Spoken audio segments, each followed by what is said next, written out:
नमस्कार दोस्तों, मैं advocate Vishnudhari Singh legal channel में आप सभी दर्शकों का स्वागत करता हूं। आज रविवार है। जैसा कि आप जानते हैं, मैं प्रत्येक रविवार को आपके सभी प्रश्नों का उत्तर देने का कोशिश करता हूं। तो आइए अब हम प्रश्नोत्तरी पर चर्चा करें। लेकिन इससे पहले दोस्तों, अगर आपने फेसबुक और इंस्टाग्राम पर हमें फॉलो नहीं किया है तो उसे ज़रूर देखें, क्योंकि मैं वहां भी अपना वीडियो अपलोड करता रहता हूं। इंस्टाग्राम और फेसबुक का लिंक डिस्क्रिप्शन बॉक्स में नीचे दिया गया है। और दोस्तों, अगर आप नए दर्शक हैं तो मेरे चैनल को सब्सक्राइब करना न भूलें। दोस्तों, मैं वीडियो के माध्यम से आपके सभी कानूनी प्रश्नों का उत्तर मैं आपके सामने देता हूं। दोस्तों, प्रत्येक रविवार आपके प्रश्नों का उत्तर देना मेरा कर्तव्य है।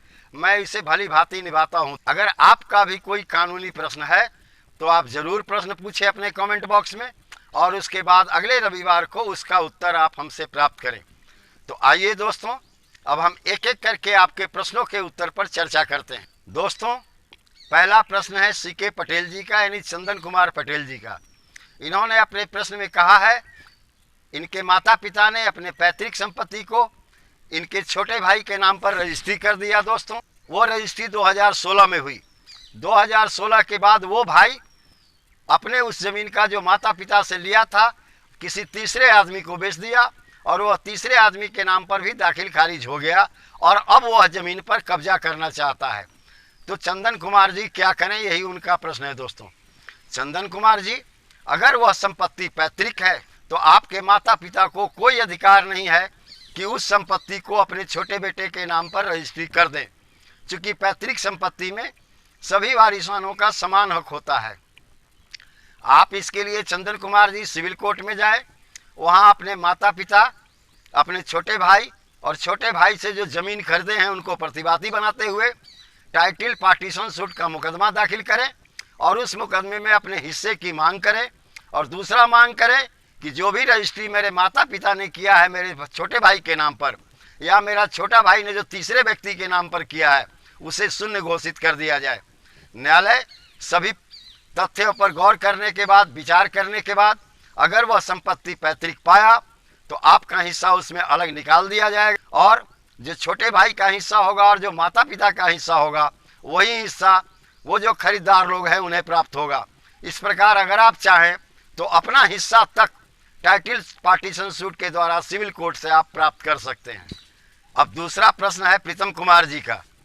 इनका कहना है कि कोई दूसरा व्यक्ति इनके अपने ज़मीन को किसी अन्य आदमी के हाथ से रजिस्ट्री कर दिया है, तो उसे वह पुनः कैसे प्राप्त करें। प्रीतम कुमार जी, इसके उत्तर में मैं आपको जानकारी देना चाहता हूं कि आप सिविल कोर्ट में जाएं, स्पेसिफिक रिलीफ एक्ट का धारा 5 के अंतर्गत में आप मुकदमा दाखिल करें, जिसके अंदर में जो व्यक्ति आपके ज़मीन को बेचा है और जो व्यक्ति आपके ज़मीन को खरीदा है उन लोगों को प्रतिवादी बनाए।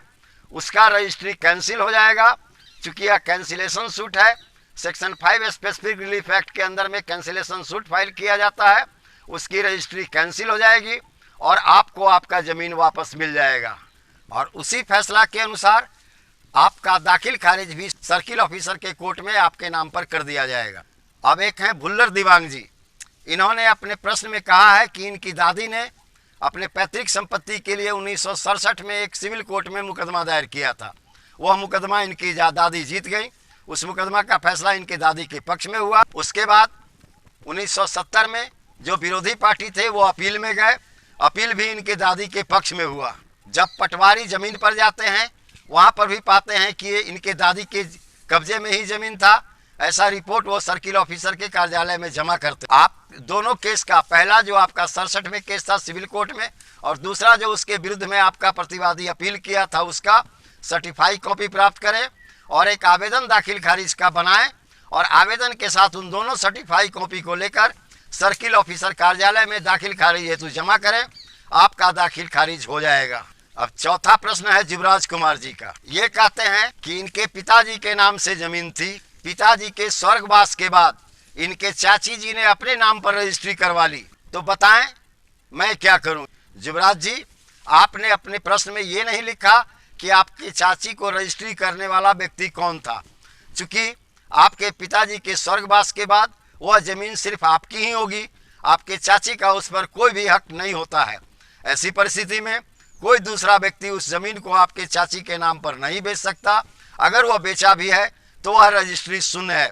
पहले आप ये बताएं कि आपके चाची के नाम पर रजिस्ट्री करने वाला वह व्यक्ति कौन था, ताकि मैं आपकी समस्या का निदान अगले प्रश्नोत्तर कार्यक्रम में कर सकूं। अब अगला प्रश्न है जे ऋतिक कुमार जी का।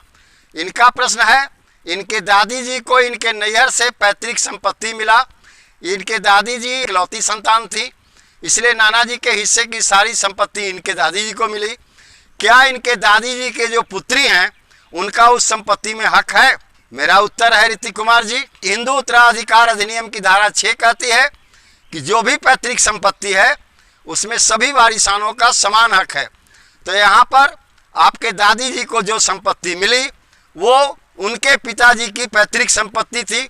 उस संपत्ति में से दादी जी के जो भी बाल बच्चे होंगे उनका समान हक होगा, यानी दादी जी के बेटी का भी हक उस संपत्ति में है, उनका भी एक निश्चित शेयर है। अगला प्रश्न है अजीत धानु जी का। इन्होंने कहा है अपने प्रश्न में कि कोई 12 साल से मेरे ज़मीन पर कब्जा किए हुए है, क्या मैं उससे कब्जा छुड़ा सकता हूं? अजीत कुमार जी, आपके ज़मीन पर 12 साल से दूसरा आदमी बलपूर्वक कब्जा किए हुए है। आप अभी तक अगर कहीं भी कोई केस नहीं किए हैं, वैसी परिस्थिति में एडवर्स पोजीशन का सिद्धांत आप पर लागू हो जाता है।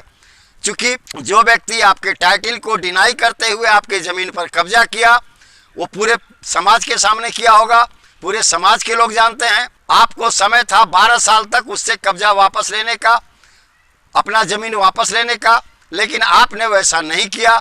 अब 12 साल के बाद अगर आप कोई मुकदमा दाखिल करते हैं तो आप पर भी एडवर्स पोजीशन का सिद्धांत लागू हो सकता है और आपका मुकदमा खारिज हो सकता है। अगला प्रश्न है आलोक मिश्रा जी का। इन्होंने अपने प्रश्न में कहा है कि सर, सिविल सूट का स्टेप बाय स्टेप जो प्रक्रिया होती है उसके बारे में एक वीडियो बनाएं। आलोक मिश्रा जी, मेरा उत्तर है अगला वीडियो जो पोस्ट होगा इसी मुद्दे पर है।